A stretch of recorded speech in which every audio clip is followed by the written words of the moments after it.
नमस्कार आपनालोक सकलोके पुनर्बार स्वागतम जनाई मजिद बंधुसकल पुलकते चाওক আজি 9টা गुरुत्वपूर्ण खबर। प्रथमটো खबर राज्यत संघटित হৈছে एक भयंकर घटना। सन्देहजनक बेदखलकारीर भयंकर आक्रमण অসম আৰক্ষীৰ ওপৰত। উচ্ছেদ চলাবলৈ যোৱা 30ৰো অধিক আৰক্ষী বিষয়াজন আহত। পৰিস্থিতি নিয়ন্ত্ৰণ কৰিবলৈ আৰক্ষীৰ গুলীচালনা। আৰক্ষীৰ গুলীত মৃত্যু হৈছে দুই বেদখলকাৰীৰ। সোণাপুৰৰ উচ্ছেদস্থলীত ভয়ংকৰ পৰিস্থিতি। আৰক্ষী প্ৰশাসনৰ সৈতে সংঘাতৰ মাজতে দুই বেদখলকাৰীৰ মৃত্যু। উচ্ছেদ চলাবলৈ যোৱা প্ৰশাসনৰ ওপৰত আক্ৰমণ বেদখলকাৰীৰ। সন্দেহজনক লোকৰ আক্ৰমণত আহত হৈছে আৰক্ষীৰ বহু লোক। এই ঘটনাত আহত হৈছে কমেও 30 জন আৰক্ষী বিষয়া জোৱান।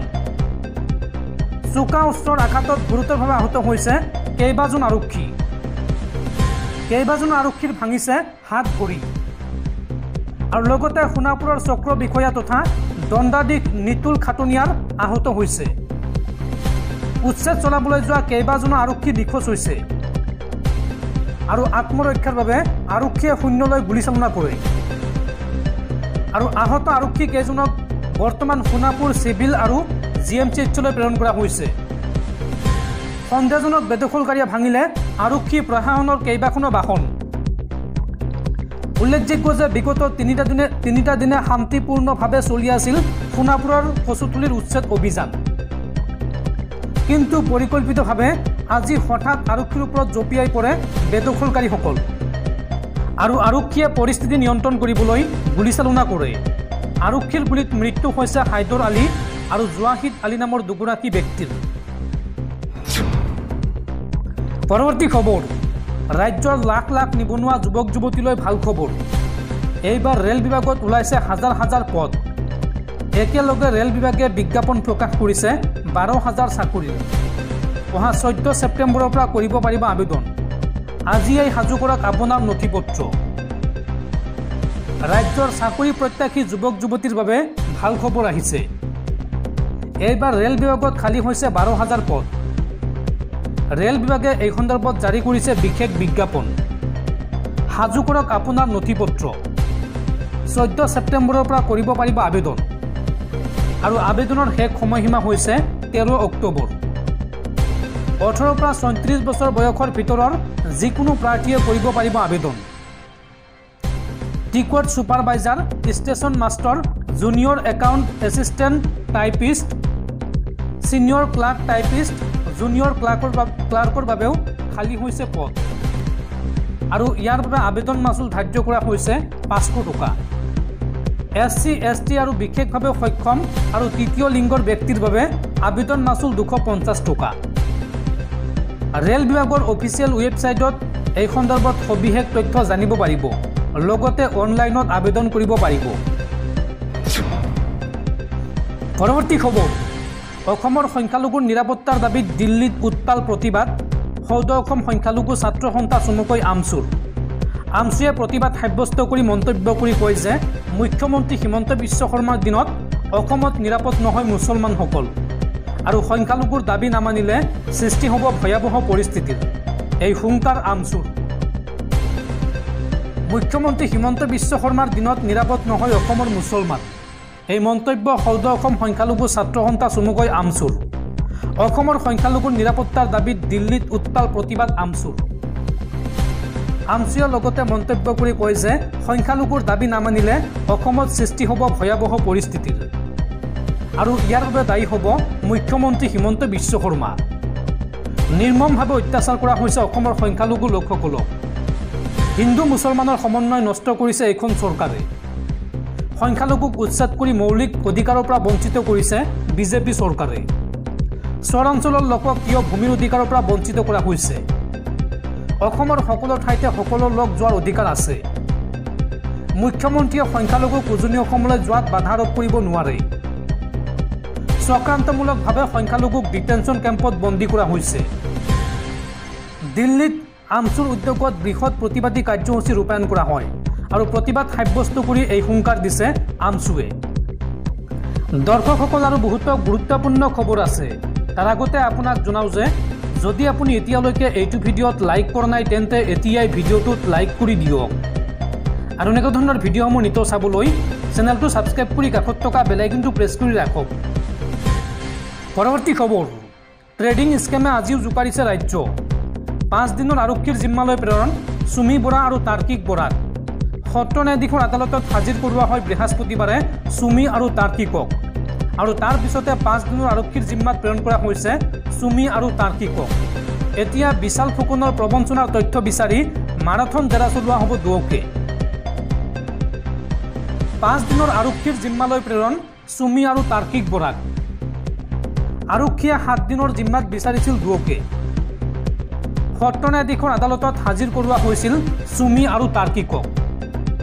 সুমিক চাবলৈ আদালতত অগণন লোকৰ ভিৰ দেখিবলৈ পোৱা যায়।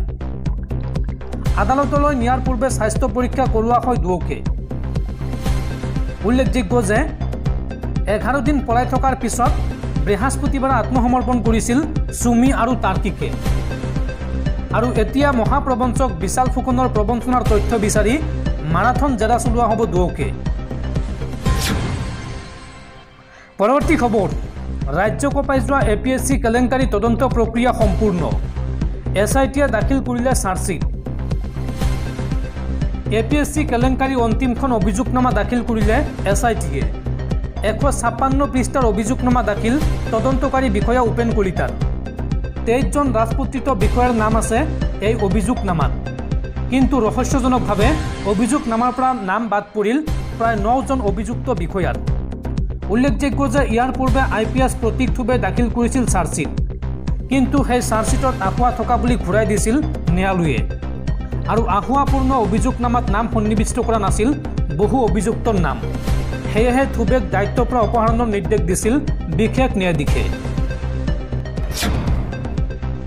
পৰৱৰ্তী খবৰ, আছুৰ সাধাৰণ সম্পাদকৰ পদৰ পৰা পদত্যাগ শংকৰজ্যোতি বৰুৱাৰ।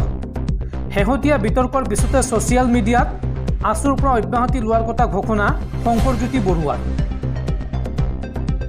আছুৰ পৰা অব্যাহতি শংকৰজ্যোতি বৰুৱাৰ। সদৌ অসম ছাত্ৰ সন্থাৰ পৰা অব্যাহতি ল'লে শংকৰজ্যোতি বৰুৱাই। আছুৰ সাধাৰণ সম্পাদকৰ পদৰ পৰা পদত্যাগ শংকৰজ্যোতি বৰুৱাৰ। আছুৰ মুখ্য উপদেষ্টা আৰু সভাপতিৰ আহ্বানত সঁহাৰি জনাই পদত্যাগ কৰে শংকৰজ্যোতি বৰুৱাই। পৰৱৰ্তী খবৰ, ধেমাজি জিলা ন্যায়িক দণ্ডাধীশ আদালতৰ ঐতিহাসিক ৰায়দান। নাবালিকাৰ সৈতে কুকাণ্ড কৰা লম্পট ধন গগৈক 30 বছৰৰ সশ্ৰম কাৰাদণ্ড। এগৰাকী নাবালিকাৰ সৈতে ধন গগৈয়ে কৰিছিল ভয়ংকৰ কাণ্ড। নাবালিকাৰ সৈতে কুকাণ্ড কৰা লম্পটক শাস্তি আদালতৰ। ধন গগৈ নামৰ লম্পটে এগৰাকী নাবালিকাৰ সৈতে কৰিছিল কুকাণ্ড আৰু কেইবাদিন ধৰি নিৰ্যাতনৰ বলি হৈছিল নাবালিকাগৰাকী। 16 বছৰীয়া এগৰাকী নাবালিকা ধৰ্ষণকাৰীক শাস্তি প্ৰদান আদালতৰ। ধেমাজিত নাবালিকা ধৰ্ষণকাৰীক 30 বছৰৰ কাৰাদণ্ড। 30 বছৰৰ সশ্ৰম কাৰাদণ্ডৰে দণ্ডিত কৰা হৈছে অভিযুক্ত ধন গগৈক। ধেমাজি জিলা ন্যায়িক দণ্ডাধীশ কৌশিক হাজৰিকাৰ এই দণ্ডাজ্ঞা। উল্লেখযোগ্য যে আদালতত চৰকাৰী পক্ষৰ হৈ যুক্তি আগবঢ়াই অধিবক্তা অজয় ফগলাই। পৰৱৰ্তী খবৰ, প্ৰবীণ ৰাজনীতিবিদ তথা CPIMৰ নেতা সীতাৰাম য়েচুৰী আৰু নাই। 72 বছৰ বয়সত মৃত্যু হ'ল CPIMৰ সাধাৰণ সম্পাদক সীতাৰাম য়েচুৰীৰ। বিগত কেইবাদিন ধৰি দিল্লীস্থিত এইমছত চিকিৎসাধীন হৈ আছিল প্ৰাক্তন সাংসদজন। শ্বাস প্ৰশ্বাসজনিত ৰোগত আক্ৰান্ত হৈ মৃত্যু হয় প্ৰবীণ ৰাজনীতিবিদজনৰ আৰু প্ৰবীণ বাওঁপন্থী নেতাজনৰ মৃত্যুত দেশৰ ৰাজনৈতিক মহলত এতিয়া পৰিছে শোকৰ ছাঁ। পৰৱৰ্তী খবৰ, সমাগত দুৰ্গা পূজা আৰু এইবাৰ দুৰ্গা পূজাত নামাজৰ সময়ত আৰু আজান দিয়াৰ সময়ত বন্ধ ৰাখিব লাগিব পূজা মণ্ডপৰ মাইক। চুবুৰীয়া ৰাষ্ট্ৰ বাংলাদেশত জাৰি কৰা হৈছে এই বিশেষ নিৰ্দেশনা। সমাগত দুৰ্গা পূজা, ভাৰতৰ লগতে চুবুৰীয়া বাংলাদেশতো মহা ধুমধামেৰে আয়োজন হৈ আহিছে দুৰ্গা পূজা, কিন্তু এইবাৰ পৰিস্থিতি বহু সলনি হৈছে। বাংলাদেশৰ ৰাজনৈতিক অস্থিৰ পৰিৱেশে এতিয়া দেশখনত আগন্তুক দুৰ্গা পূজা অনুষ্ঠিত কৰাৰ ক্ষেত্ৰতো হিন্দু ধৰ্মীয় লোকসকলক চিন্তিত কৰি তুলিছে আৰু তাৰ মাজতে দেশখনৰ অন্তৰ্বৰ্তীকালীন চৰকাৰে হিন্দু ধৰ্মীয় লোকসকলক নামাজ পঢ়াৰ সময়ত আৰু আজান দিয়াৰ সময়ত দুৰ্গা পূজাৰ আৰতি তথা ঢাক বজোৱাৰ পৰা বিৰত থাকিবলৈ আহ্বান জনাইছে। বাংলাদেশৰ অন্তৰ্বৰ্তীকালীন চৰকাৰৰ এনে আহ্বানৰ পিছতে এতিয়া দেশখনৰ হিন্দু ধৰ্মীয় লোকসকলৰ অধিকাৰক লৈ ভাৰতৰ একাংশ হিন্দু ধৰ্মীয় লোক তথা সংগঠনে প্ৰশ্ন উত্থাপন কৰিছে। পিছে বাংলাদেশৰ হিন্দু ধৰ্মীয় লোকসকলে চৰকাৰৰ এনে আহ্বানৰ প্ৰতি সঁহাৰি দিয়াহে পৰিলক্ষিত হৈছে। উল্লেখযোগ্য যে আৱামী লীগৰ চৰকাৰ পতনৰ পাছতেই দেশখনত হিন্দু ধৰ্মীয় লোকৰ ওপৰত নিৰ্যাতনৰ সংখ্যা বৃদ্ধি হোৱাৰ অভিযোগ উত্থাপন হৈ আহিছে।